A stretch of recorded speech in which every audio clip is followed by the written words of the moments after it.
Hello everyone, and welcome back to Void Dwarf Studios. I hope you've all had a wonderful New Year's Eve as much as we can enjoy it with this whole lockdown rubbish going on. So, back on track for some Imperial Guard videos then. I will keep going with the Tau ones, don't worry. It's more that I have all the books for the Imperial Guard, so it's a bit easier and quicker for me to gather all the information together.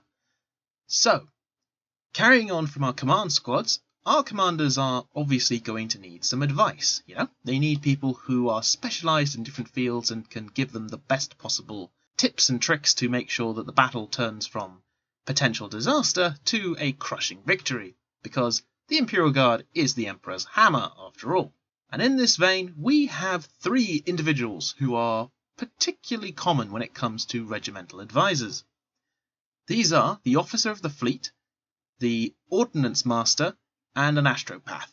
Starting off with an Astropath, these lovely ladies and gentlemen are blessed or cursed, depending on how you want to think about it, with the ability to send messages through the warp. Now, it's very simplistic to say that essentially an Astropath is a walking, talking telephone, but it's a bit more complex than that, unfortunately, because the warp doesn't so much transmit messages as it transmits thoughts, emotions, feelings, and symbols. So, astropaths are trained psychers who have learned a special kind of code, which other astropaths can decrypt and essentially express what's going on. It is by no means a secure means of communication, nor is it necessarily instantaneous. The warp is a bit of a fickle mistress at the best of times, and because of that, this obviously means that some messages don't quite get through quickly enough, and some messages are, completely lost amongst the roaring insanity that is the warp. However, an astropath does give an officer a fairly significant advantage when it comes to trying to coordinate and organise reinforcements. And at the end of the day, an astropath is a psyker, which means they have the potential to use all their lovely telepathic powers to give you little bonuses over your enemy. And what an astropath does for you in the game is they give you a bonus for when your reserves turn up. Now, obviously we're in the new edition, so we're not entirely sure if this is how it's going to work for our current one, as the Imperial Guard Codex seems to be a long way off. Dark Eldar and I'm going to assume Sisters of Battle are going to come next, but hey, we will find out in the due fullness of time. Oh, and astropaths, almost without exception, are blind. They use their third eye to see through the warp. It allows them to essentially make out various colours and signs and see the tides and ebbs and flows without, going absolutely insane. It's a relatively stable mutation which the Imperium has used to its advantages. Heck, if it weren't for astropaths, Imperial ships wouldn't be able to fly through the warp with any kind of accuracy whatsoever. Simply because the warp is such a chaotic, insane, rolling mess of, I suppose evil might be too strong a word, but insanity definitely. And without these astropaths being able to see the Emperor's Astronomicon, it would be impossible for Navy ships to actually find their way. After this, as we've been talking about astropaths and the Imperial ships, it only makes sense we talk about the Imperial Navy. You can have a representative from the Imperial Navy as a member of your regimental advisors.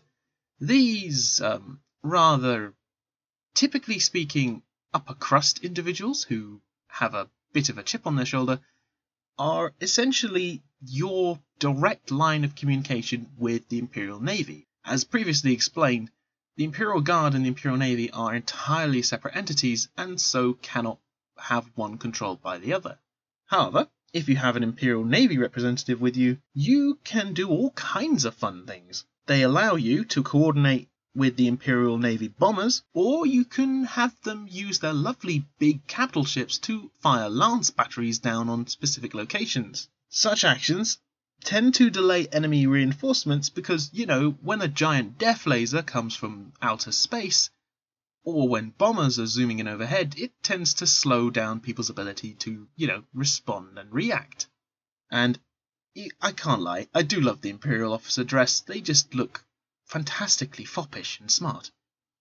And finally, we have the Ordnance Master, one of my personal favourite advisors, because his job is literally to apply the biggest possible guns to a precise location. And yeah, this is something the Imperial Guard are very, very fond of.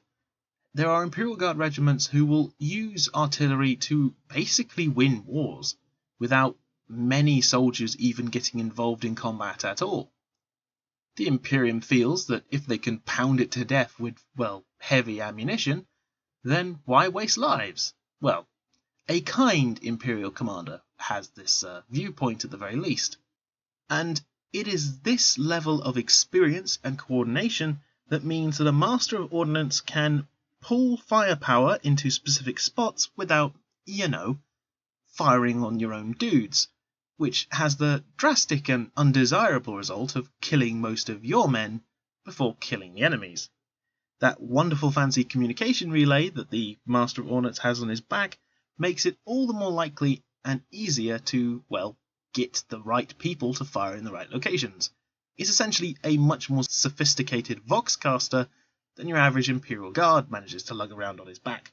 And really, the final thing that an Imperial Guard regimental advisor can have tend to be bodyguards. Now, 9 times out of 10, these tend to be Imperial Guard veterans, because you don't want any old muggins trying to guard your back, and they'll be armed with whatever weapons they feel they're most specialised in. This can be anything from shotguns to potentially using bolt pistols and chainswords to, well, plasma guns, melter guns, or, just the standard las gun if all you really wanted is an extra meat shield between you and the crazy berserkers trying to hack their way towards your unhappy commander.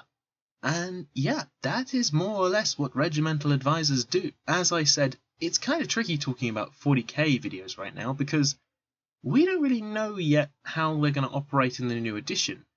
We have some ideas, of course, but we can't be accurate until the actual damn codex comes out. But anywho, I hope you've enjoyed this little installment from Void War Studios. Stay tuned for future content. Please like and subscribe.